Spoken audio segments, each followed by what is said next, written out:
हे दोस्तों, how are you. स्वागत है आप सभी का आपके अपने चैनल फिजिक्स मेल में। दोस्तों, आज हम यहाँ पे सेकंड लॉ ऑफ थर्मोडायनेमिक्स पढ़ने वाले हैं, लेकिन उससे पहले जो फर्स्ट लॉ ऑफ थर्मोडायनेमिक्स है उसके कुछ लिमिटेशंस है उसको पढ़ लेते हैं, क्योंकि उसके बाद में ही हमें समझ में आएगा कि सेकंड लॉ ऑफ थर्मोडायनेमिक्स क्यों डिफाइन किया गया। तो चलो पढ़ते हैं फर्स्ट लॉ ऑफ थर्मोडायनेमिक्स के लिमिटेशंस। तो ये है सबसे पहला लिमिटेशन कि जो फर्स्ट लॉ ऑफ थर्मोडायनेमिक्स है दोस्तों, वो डायरेक्शन ऑफ चेंज नहीं दिखाता। देखो, फर्स्ट लॉ ऑफ थर्मोडायनेमिक्स क्या है, वो एक्चुअल में law of conservation of energy को दिखाता है। यानी देखो, ये जो first law of thermodynamics, amount of heat absorb will be partly converted into internal energy and partly converted into work done. तो ये एक्चुअल में क्या दिखाता है, ये लॉ ऑफ एनर्जी दिखा रहा है आपको, conservation, law of conservation of energy आपको दिखा रहा है। तो law of conservation of energy को ये डिफाइन कर रहा है, बट जो डायरेक्शन ऑफ चेंज है ये डिफाइन नहीं करता। अभी इसको समझाने के लिए मैं आपको एक एग्जांपल देता हूं। सपोज एक बुलेट है और ये एक टारगेट है। ओके, बुलेट गई टारगेट में, तो इसके पास काइनेटिक एनर्जी है। ओके, तो ये काइनेटिक एनर्जी कन्वर्ट हो जाएगी। अब ये इसमें फंस गई है ना, तो this kinetic energy will get converted into the heat, तो हीट में कन्वर्ट हो गई। लेकिन क्या ऐसा हो सकता है कि भाई मैंने इसको हीट दे दी, मैंने इसको हीट दी है, किसको, टारगेट को हीट दे दी है मैंने, और टारगेट से वो किसको मिलेगी, वो मिलेगी इस बुलेट को, तो बुलेट को हीट मिल गई। तो क्या ऐसा हो सकता है कि बुलेट अपने आप निकल के ऐसे भागने लगे? ऐसा हो सकता है? नहीं हो सकता। तो यहां पे देखो, जो 10 जूल हीट उससे तैयार हुई थी, मैंने 10 जूल हीट उसको दे दी सपोज, तो फिर क्या वो उल्टा भागेगी? तो ये नहीं होता। यानी जो प्रोसेस, यहां पे प्रोसेस तो हो रही है, बट उसकी जो डायरेक्शन है वो नहीं पता है, और उस डायरेक्शन के बारे में ये फर्स्ट लॉ ऑफ थर्मोडायनेमिक्स कुछ भी नहीं बोलता है। ओके, क्योंकि उल्टी जो प्रोसेस हो रही है उसके लिए भी first law of thermodynamics equally valid करेगा। ये जो स्टेटमेंट है वो इक्वली वैलिड करेगा, इसके लिए कोई प्रॉब्लम नहीं है। बट वो ये नहीं बताएगा कि भाई ये प्रोसेस नहीं होगी, और नहीं होगी तो क्यों नहीं होगी। इसके बारे में ये जो second law of first law of thermodynamics है ये साइलेंट रहता है समझ में। ओके, ऐसे कई सारे एग्जांपल्स है जिनको आप ले सकते हो, जो उसके बारे में फर्स्ट लॉ ऑफ थर्मोडायनेमिक्स में डायरेक्शन आपको नहीं बताता है। जैसे कि ये जो चौक है ये नीचे ही क्यों जाएगा, ठीक है, उल्टी प्रोसेस क्यों पॉसिबल नहीं है, ये भी फर्स्ट लॉ ऑफ थर्मोडायनेमिक्स नहीं बताएगा। ऐसी बहुत सारी चीजें हैं, जैसे आपने शक्कर को पानी में मिला दिया, तो वो आप पे प्रोसेस हो रही है, तो शक्कर क्या हो जाएगी, घुल जाएगी पानी में। ओके, उसके बाद में वो अपने आप शक्कर जो है वो पानी से हट नहीं जाएगी, अपने आप हटेगी। देखो, अपने आप वो मिक्स हो गई, लेकिन अपने आप वो नहीं हटेगी। तो वहां पे जो चेंज हो रहा है उसके लिए फर्स्ट लॉ ऑफ थर्मोडायनेमिक्स को होल्ड करेगा, बट जो डायरेक्शन है उसके बारे में फर्स्ट लॉ ऑफ थर्मोडायनेमिक्स कुछ भी नहीं बताता है। इसलिए ये फर्स्ट लॉ ऑफ थर्मोडायनेमिक्स यहाँ पे फेल हो जाता है, और ये उसका क्या है, लिमिटेशन है।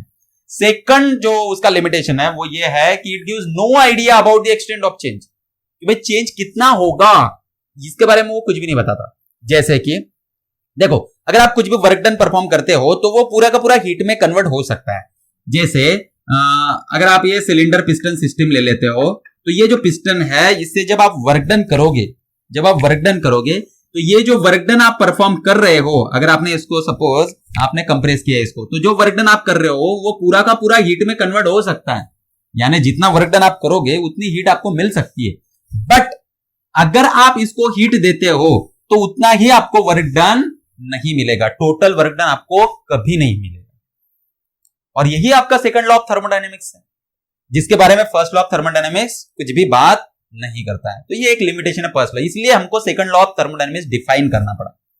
ओके, तो जो थर्ड लिमिटेशन ये है कि first law of thermodynamics gives no idea about source of heat. तो भाई सोर्स कौन होगा, यानी हायर टेम्परेचर की बॉडी सोर्स होगी या तो फिर लोअर टेम्परेचर की बॉडी सोर्स होगी हीट का, ये इसके बारे में कुछ भी नहीं बताता। ओके, तो हीट आप कहां से ले सकते हो, यानी जैसे कि फ्रिज में हमने देखा, फ्रिज में हम क्या करते हैं, हम लोअर टेम्परेचर से हीट को निकालते हैं और हायर टेम्परेचर को हीट को दे देते हैं। ओके, ये पॉसिबल वहां पे होता है, it is because of the external agency. वहां पे एक्सटर्नल एजेंसी है, कौन, इलेक्ट्रिसिटी, कंप्रेसर है ना, compressor externally work done perform कर रहा है गैस पे, और उसकी वजह से वो हो रहा है, जैसे कि हमने फ्रिज में देखा। तो एक्सटर्नल वर्क डन जब तक नहीं होगा तब तक ये पॉसिबल नहीं होता कि भाई आप लोअर जो टेम्परेचर है वहां से हीट निकालो और हायर टेम्परेचर वाली बॉडी को आप दे दो हीट। ऐसा पॉसिबल नहीं होता। नेचर में हर जगह पे आपको दिखेगा कि heat always flows from higher temperature body to lower temperature body, हमेशा ऐसा ही फ्लो होता है, उल्टा फ्लो नहीं होता है। तो इसके बारे में ये जो फर्स्ट लॉ ऑफ थर्मोडायनेमिक्स है कुछ भी नहीं बोलता। तो इसको डिफाइन हमने सेकंड लॉ ऑफ थर्मोडायनेमिक्स में किया। तो आपको समझ में आ गया लिमिटेशन जो थे इसके, इसको हमने ओवरकम करने की कोशिश की है सेकंड लॉ ऑफ थर्मोडायनेमिक्स में। तो देख लेते हैं क्या है स्टेटमेंट। तो केल्विन प्लैंक ने एक स्टेटमेंट दिया, उसने क्या स्टेटमेंट दिया है पढ़ो उसको। तो it is impossible to construct heat engine which will absorb heat from reservoir and convert 100% of heat into work. उसने बोला, देखो ये हमारा एक्सपीरियंस है, ये एक्सपीरियंस है हमारा जो केल्विन और प्लैंक ने मिलकर बताया। क्या एक्सपीरियंस है? देखो हमने हीट इंजन देखा, हीट इंजन की जो इफिशियंसी है वो इफिशियंसी कभी भी 100% नहीं होती, जैसे मैंने वहां पे भी बताया था आपको। तो ये कभी भी 100% नहीं होती। तो 100% नहीं हो रही है हीट इंजन की इफिशियंसी। इसका मतलब क्या है कि जो हीट है वो 100% वर्क में कन्वर्ट नहीं हो सकता, जो कि इसका लिमिटेशन था। वही उसने यहां पे बताया है। क्या बताया उसने कि जो हीट है अगर आप दे भी रहे हो 10 जूल आपने हीट दी इसलिए 10 जूल आपको वर्क मिलेगा, ये नहीं होगा, ये होगा ही नहीं, ऐसा हो ही नहीं सकता। यही वो केल्विन प्लैंक बता रहा है।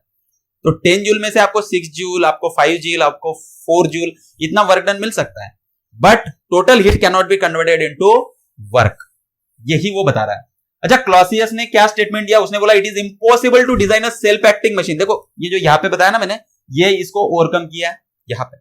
ये सेकंड लॉ क्लॉसियस स्टेटमेंट बहुत फेमस है। ऐसे तो बहुत सारे जो स्टेटमेंट्स है वो दिए हैं सेकंड लॉ के लिए, लेकिन ये दो ज्यादा फेमस है। तो ये क्या बता रहा है? It is impossible to design a self acting machine unaided by external agency which will transfer heat from cold body to hot body। तो भाई जो लोअर टेम्परेचर को बॉडी है वहां से हायर टेम्परेचर के बॉडी को अगर आपको ऐसा मशीन बनाना है कि जो लोअर टेम्परेचर के बॉडी से हायर टेम्परेचर के बॉडी में हीट को ट्रांसफर करे, तो वो पॉसिबल ही नहीं है जब तक कोई एक्सटर्नल एजेंसी ना काम करे। यानी स्पॉन्टेनियसली ऐसा नहीं हो सकता कि भाई लोअर टेम्परेचर से बॉडी हायर टेम्परेचर को हीट भेज रही है, ऐसा नहीं हो सकता। ऐसा पॉसिबल सिर्फ तभी हो सकता है जब एक्सटर्नल एजेंसी कोई काम कर रही हो, जैसे कि फ्रिज में होता है ना, गैस पे वर्क डन होता है, इलेक्ट्रिसिटी वहां पे लगती है, एक्सटर्नल एजेंसी है जो वर्क कर रही है, तभी ये पॉसिबल होता है। आया आपको समझ में? तो ये है हमारा सेकंड लॉ ऑफ थर्मोडायनेमिक्स। अब ये सेकंड लॉ ऑफ थर्मोडायनेमिक्स को और डिटेल में समझने के लिए हमें जो कैनॉट साइकिल है उसको समझना होगा। तो इस सेकंड लॉ ऑफ थर्मोडायनेमिक्स पे बेस्ड आइडियल हीट इंजन बनाया किसने बनाया? कैनॉट नाम के साइंटिस्ट ने बनाया। तो चलो उसको देखते हैं।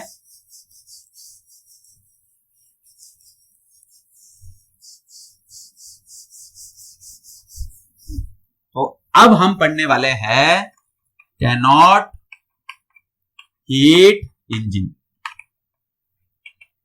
तो इसने 19वीं सदी में एक हीट इंजन बनाया जिसको कैनॉट हीट इंजन से हम बुलाते हैं। तो उसने क्या किया देखो, उसने एक यहां पे सिलेंडर सिस्टम ली, सिलेंडर पिस्टन सिस्टम ली। देखो ये सिलेंडर पिस्टन सिस्टम है। यहां पे ये जो सिलेंडर की वॉल्स है वो परफेक्टली इंसुलेटिंग है, परफेक्टली इंसुलेटिंग, यानी इसमें से बिल्कुल भी हीट जो है वो ट्रांसफर नहीं हो सकती, बाहर नहीं जा सकती। तो ये दोनों वॉल जो है वो परफेक्टली इंसुलेटिंग। उसके बाद में यहां पे देखो ये जो पिस्टन है, ये पिस्टन भी आपका परफेक्टली इंसुलेटिंग ही है। ओके, परफेक्टली इंसुलेटिंग है। लेकिन इसका जो बेस है ये बेस परफेक्टली कंडक्टिंग है। इसको क्या बोलेंगे? परफेक्टली कंडक्टिंग, यानी ये कंडक्ट करेगा। किसको कंडक्ट करेंगे? हीट को। ये इंसुलेटर किसका है? हीट का। ये कंडक्टर किसका है? हीट का। परफेक्टली कंडक्टिंग, ऐसा इसका बेस है। ओके, अब यहां पे हम क्या कर लेते हैं? सोर्स ले लेते हैं। सोर्स, ये टेम्परेचर T1 को है, हायर टेम्परेचर को सोर्स है। ये सिंक है, सिंक। ये टेम्परेचर T2 को है जो कि लोअर टेम्परेचर है। और हम यहां पे एक इंसुलेटिंग पैड ले लेंगे। क्या लेंगे? Insulating pad, insulating pad. Okay, तो जो कैनॉट था उसने क्या किया? ये एक हीट इंजन उसने बनाया। ये आइडियल हीट इंजन है। तो यहां पे देखो सोर्स क्या होगा? सोर्स ऐसा है जिसका टेम्परेचर T1 होगा, हायर टेम्परेचर, और वो कितनी भी हीट आप उसमें से निकाल लो इसके टेम्परेचर में कोई चेंज नहीं होगा। ये यानी कितनी भी हीट दे सकता है, ऐसा सोर्स है। सिंक ऐसा सिंक है जो कितनी भी हीट उसको आप दे दो ये लेते ही रहेगा, इसका टेम्परेचर बिल्कुल भी चेंज नहीं होगा। और ये इंसुलेटिंग पैड है, तो जब भी हमें जरूरत होगी तो हम इसको इंसुलेट, उसके बेस को इंसुलेट करने के लिए क्या करेंगे, इस पे रख देंगे। ओके, तो ये कैनॉट ने जो हीट इंजन बनाया तो उसने क्या किया है, तो हम यहां पे अभी देखते हैं उसने क्या किया है। तो मैं यहां पे स्टेप 1 लिख देता हूं। तो स्टेप 1 में उसने क्या किया, स्टेप 1 में बोलता है वो कि यहाँ पे जो गैस भरी है वो आइडियल गैस है। ओके, आइडियल गैस है। और ये जो सिलेंडर पिस्टन सिस्टम है उसको स्टेप 1 में क्या करना है, आपको सोर्स T1 पे रखना है। ओके, सोर्स T1 पे आपको रखना है। तो ये जो सोर्स है उस पे जिसका टेम्परेचर T1 है उस पे इस सिलेंडर पिस्टन सिस्टम को रख दो। तो क्या होगा, तो देखो ये जैसे ही इस पे आएगा तो इसका बेस कंडक्टिंग है, कंडक्टिंग है यानी सोर्स की जो हीट है वो एब्जॉर्ब हो जाएगी इसमें। ओके, और जैसे ही हीट ये एब्जॉर्ब करेगा ये क्या करेगा, एक्सपांड करेगा। तो ये एक्सपांड करेगा, यहां पे देखो। तो मैं क्या करता हूं, यहां पे एक इंडिकेटर डायग्राम भी बना देता हूं। ओके, प्रेशर और वॉल्यूम। तो देखो यहां पे ये जो कंडक्टिंग बेस है उसकी वजह से क्या होगा, हीट इसमें से इसमें आएगी, लेकिन यहां का जो टेम्परेचर है वो बिल्कुल भी चेंज नहीं होगा, क्योंकि ये जो प्रोसेस होगी वो कैसी होगी, आइसोथर्मल प्रोसेस होगी। तो ये जो एक्सपांशन यहां पे हो रहा है आइसोथर्मल एक्सपांशन हो रहा है।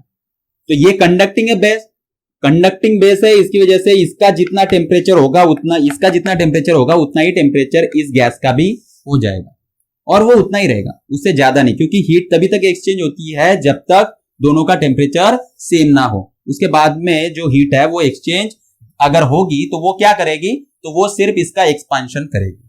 ओके, तो हम स्टार्ट कहां से कर रहे हैं कि जब इन दोनों का टेम्परेचर सेम हो चुका है, तो टेम्परेचर सेम हो गया, अब जो हीट इसमें से इसको ट्रांसफर होगी वो सिर्फ और सिर्फ एक्सपांशन करेगी। ओके, तो ये एक्सपांड कर रही है। तो जो स्टेप 1 है वो क्या है, वो एक्चुअल में आइसोथर्मल एक्सपांशन। तो हमने क्या मान लिया, हमने मान लिया कि इसका टेम्परेचर ऑलरेडी T1 ही है। ओके, तो इसका भी टेम्परेचर T1 ही है, तो ये जो प्रोसेस हो गई क्या हो गई, आइसोथर्मल। तो आपने इस पे रख भी दिया, तो ये आइसोथर्मल प्रोसेस। अब ये जो हीट लेगा इससे, ये हीट क्या काम करेगी, इसको एक्सपांड करेगी, गैस को एक्सपांड करेगी, और ये पिस्टन ऊपर उठेगा, यानी कुछ वर्क डन होगा किस पे, सिस्टम पे, सॉरी सराउंडिंग पे वर्क डन होगा सिस्टम के द्वारा। तो ये वर्क डन कैसा होगा, पॉजिटिव वर्क डन होगा। और ये आइसोथर्मल एक्सपांशन है, इसका अगर ग्राफ निकालना है तो कुछ इस तरीके से निकलेगा। ये जो पॉइंट है ये है आपका P1 V1 मान लेते हैं उसको, तो वहां से एक्सपांशन होगा और वो कहां तक जाएगा, वो जाएगा P2 V2 को। यहां पे जो प्रेशर होगा वो कैसा होगा, P2, और वॉल्यूम जो होगा वो V2 होगा, क्योंकि वॉल्यूम भी तो चेंज होगा क्योंकि एक्सपांड हो रहा है वो, तो वॉल्यूम बढ़ गया। ओके, तो ग्राफ आएगा आइसोथर्मल का ग्राफ। अब यहां पे जो वर्क डन होगा उसका फॉर्मूला क्या होगा, तो वर्क डन का फॉर्मूला हमें पता है, वो होता है nRT ln, ln means log to the base E, ln, और जो वॉल्यूम है, वॉल्यूम कितना हो गया V2, तो V2 बाय V1। लेकिन दोस्तों हम ये जो करेंगे वो 1 मोल गैस के लिए करेंगे, तो जो n है वो 1 हो गया, तो फॉर्मूला है आपका वर्क डन का, इसको वर्क डन 1 बोल देंगे। तो ये जो प्रोसेस है यहाँ पे जो वर्क डन हो रहा है उसको वर्क डन 1 बोल देंगे, तो वो आएगा RT ln V2 bye V1। और ये आइसोथर्मल प्रोसेस का वर्क डन है, आइसोथर्मल एक्सपांशन का वर्क डन है। अब जो स्टेप 2 है उसमें कैनॉट ने क्या बोला है कि आपको क्या करना है, तो स्टेप 2 में आप क्या करो कि ये जो अभी एक्सपांड हो रहा था, है ना, गैस एक्सपांड हो रही थी, उसको आप इंसुलेटिंग पैड पे रख दो। तो यहां से उठाओ, यहां पे था वो स्टेप 1 में, यहां से उठाओ और इंसुलेटिंग पैड पे उसको रख दो। तो हम स्टेप 2 में देखेंगे कि इसकी जो पोजीशन है वो इंसुलेटिंग पैड पे होगी। ठीक है, स्टेप 2 में यहां पे पहले स्टेप 2 लिख देता हूं मैं, स्टेप 2, और ये क्या है, तो इंसुलेटिंग पैड, उसकी जो पोजीशन है वो मैं सिर्फ यहां पे लिख रहा हूं। तो इंसुलेटिंग पैड ये है उसकी पोजीशन। तो जैसे ही आपने सिलेंडर पिस्टन सिस्टम को इंसुलेटिंग पैड पे रखा तो क्या होगा, तो देखो ये जो उसका बेस था जो कंडक्टिंग था वो अभी इंसुलेटर हो गया, क्योंकि ये इंसुलेटर है तो हीट जो है वो यहां से भी बाहर नहीं निकल सकती, बेस से बाहर नहीं निकल सकती, ये जो साइड वॉल से उससे नहीं निकल सकती, पिस्टन से नहीं निकल सकती, क्योंकि सारे के सारे इंसुलेटर्स। तो अब हीट एक्सचेंज नहीं हो सकती सराउंडिंग से, इसलिए ये जो एक्सपांशन अब इसका होगा इसको बोलेंगे एडियाबैटिक एक्सपांशन। एडियाबैटिक एक्सपांशन, तो यहां पे एक्सपांशन होगा, यहां पे एक्सपांशन होगा, बट ये जो एक्सपांशन है इस एक्सपांशन में हीट एक्सचेंज नहीं होगी, ना बाहर से हीट उसको मिलेगी ना ये बाहर हीट देगा। तो फिर इसको एक्सपांड करना है तो इसको एनर्जी लगेगी, वो एनर्जी कहां से लेगा, तो वो एनर्जी लेगा इस गैस में जो हीट है वहां से। तो क्या होगा, तो इसका एक्सपांशन तो हो रहा है बट इसका टेम्परेचर फॉल करेगा, क्योंकि वो उसकी इंटरनल एनर्जी जो है उसी को इस्तेमाल करेगा वर्क डन करने के लिए, उसकी इंटरनल, क्योंकि बाहर से जो हीट है आ रही है वो तो जीरो होगी। ओके, तो according to first law of thermodynamics delta Q is equal to delta U plus delta W. तो हमें यहां से समझ में आया कि अगर एक्सचेंज ऑफ हीट जीरो है तो इसका मतलब वर्क डन उतना ही होगा जितनी इंटरनल एनर्जी, तो इंटरनल एनर्जी कम होगी और वर्क डन होगा। तो ये जो इंटरनल एनर्जी कम हो रही है आपकी, ये कन्वर्ट हो रही है वर्क डन में, बराबर है। तो इसका मतलब टेम्परेचर क्या हुआ, फॉल हुआ। तो एडियाबैटिक एक्सपांशन पता है हमें कि इसका ग्राफ कैसा होता है, इसका ग्राफ का स्लोप ज्यादा होता है एडियाबैटिक का, किससे, आइसोथर्मल से। तो ये एडियाबैटिक एक्सपांशन है, P2 V2 से ये जो सिस्टम है वो P3 V3 को जाएगी। तो ये ग्राफ हमें मिल गया। और यहां पे जो वर्क डन होगा वो वर्क डन 2 होगा, इसमें जो वर्क डन होगा वो, और वो वर्क डन कितना होगा, तो वो होगा R T2 minus T1 by 1 minus gamma. तो ये है उसका फॉर्मूला, एडियाबैटिक एक्सपांशन में जो वर्क डन होता है ये उसका फॉर्मूला है। इतना वर्क डन हमें मिल गया। अब स्टेप 3 में हम क्या करेंगे, स्टेप 3 में हम इस सिलेंडर को उठाएंगे और सिंक पे रख देंगे, है ना। तो हमने इस सिलेंडर को उठाया और सिंक पे रख दिया। तो स्टेप 3 में इसकी जो पोजीशन है सिलेंडर की वो क्या है, वो सिंक है, sink at temperature T2। Okay, तो इसका टेम्परेचर ऑलरेडी T2 हो चुका है अभी। ओके, हमने देखा एडियाबैटिक एक्सपांशन में इसका टेम्परेचर फॉल करके T2 हो चुका है, और अब आपने उसको सिंक पे रख दिया। तो टेम्परेचर तो दोनों का सेम है, टेम्परेचर दोनों का सेम है, लेकिन ये सिंक है, सिंक का काम क्या है, हीट को, कितनी भी हीट आए उसको एब्जॉर्ब करना। ठीक है, यहां पे सब आइडियल चीजें चल रही है, तो ये एब्जॉर्ब कर लेगा, तो इसकी हीट वो एब्जॉर्ब करेगा। ओके, तो इसकी हीट एब्जॉर्ब करेगा, तो वो क्या, यहां पे ये जो गैस है उसको कंप्रेस होना पड़ेगा। तो गैस कंप्रेस होगी तभी तो कुछ हीट निकलेगी और इसमें जाएगी। टेम्परेचर को तो सेम रहना है, यानी इसको क्या करना पड़ेगा, कंप्रेस होना पड़ेगा। तो यहां पे जो गैस है वो क्या कर रही है, कंप्रेस कर रही है, और ये कंप्रेशन सेम टेम्परेचर को हो रहा है, इसलिए इसको बोलेंगे आइसोथर्मल कंप्रेशन। तो आइसोथर्मल कंप्रेशन में ये जो पिस्टन है ये नीचे आएगा। ओके, आइसोथर्मल कंप्रेशन हो रहा है। तो यहां पे जो वर्क डन होगा वो वर्क डन कितना होगा, तो ये वर्क डन अभी कंप्रेशन हो रहा है यानी निगेटिव वर्क डन होगा। तो उसको आप लिख सकते हो माइनस, क्या है फॉर्मूला, RT। अब देखो यहां पे टेम्परेचर T1 था इसलिए T1, यहां पे टेम्परेचर T2 था इसलिए T2, माइनस RT2, और फॉर्मूला आएगा ln। देखो अब ये जो कंप्रेशन है वो कुछ ऐसा कंप्रेशन होगा, आइसोथर्मल कंप्रेशन होगा। P3 V3 से कहां पे जा रहा है, P4 V4 को जा रही है सिस्टम। प्रेशर P4 हो जाएगा और वॉल्यूम V4 होगा। तो कंप्रेशन हो रहा है, देखो कंप्रेशन, तो ये प्रोसेस ऐसे है। ओके, ये ऐसे, क्या ये ऐसे है, कंप्रेशन हो रहा है। तो फाइनल पोजीशन है V4 और इनिशियल पोजीशन है V3, तो ये आ जाएगा। ओके, इसको अगर आपको लिखना है तो आप ये माइनस को यहाँ पे इसमें ln की पावर करके लिख सकते हो, तो ये उल्टा हो जाएगा। तो आप ऐसे भी लिख सकते हो RT2 ln V3 bye V4, आप ऐसे भी लिख सकते हो उसको। ओके, तो यहां पे ये स्टेप 3 हो गई। अब स्टेप 4 में हम क्या करेंगे, इसको हमने सिंक से यहां से उठाया और फिर से इंसुलेटिंग पैड पे रखा। तो जो 4th स्टेप है हमारी, 4th स्टेप में स्टेप नंबर 4 क्या है हमारी, स्टेप नंबर 4, स्टेप नंबर 4 है हमारी इंसुलेटिंग पैड। तो इसको फिर से किस पे रखेंगे, इंसुलेटिंग पैड पे रखेंगे। तो आप इसको जैसे ही इंसुलेटिंग पैड पे रखते हो क्या होगा, तो इसका जो बेस है वो हीट एक्सचेंज करना बंद कर देगा, और अब इसका जो टेम्परेचर है वो कितना था, T2 था। ओके, अब क्या होगा कि ये जो कंप्रेशन की प्रोसेस इसकी चल रही थी, वही कंप्रेशन की प्रोसेस यहां पे भी चलेगी। और ये जो कंप्रेशन है इसको हम क्या बोलेंगे, इसको बोलेंगे एडियाबैटिक कंप्रेशन।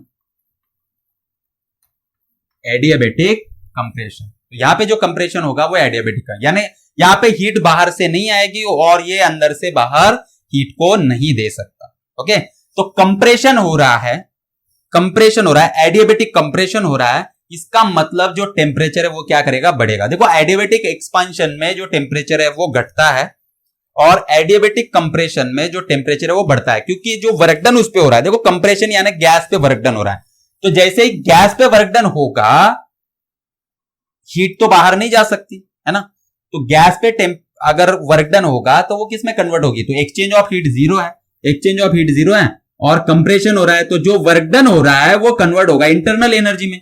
तो एक्सटर्नली वर्क डन हो रहा है तो उसका टेम्परेचर क्या हो जाएगा, बढ़ जाएगा, क्योंकि इंटरनल एनर्जी बढ़ेगी। तो वर्क डन होगा तो इंटरनल एनर्जी क्या होगी, उसकी बढ़ेगी, क्योंकि हीट एक्सचेंज बाहर नहीं हो सकती। तो इसका टेम्परेचर बन जाएगा T1। ओके, तो फाइनल इसमें जो टेम्परेचर है वो T1 बन जाएगा और ये जो गैस है ये फिर से अपनी जो ओरिजिनल पोजीशन थी उसको आ जाएगा। और ये जो कंप्रेशन है इसको बोलेंगे एडियाबैटिक कंप्रेशन।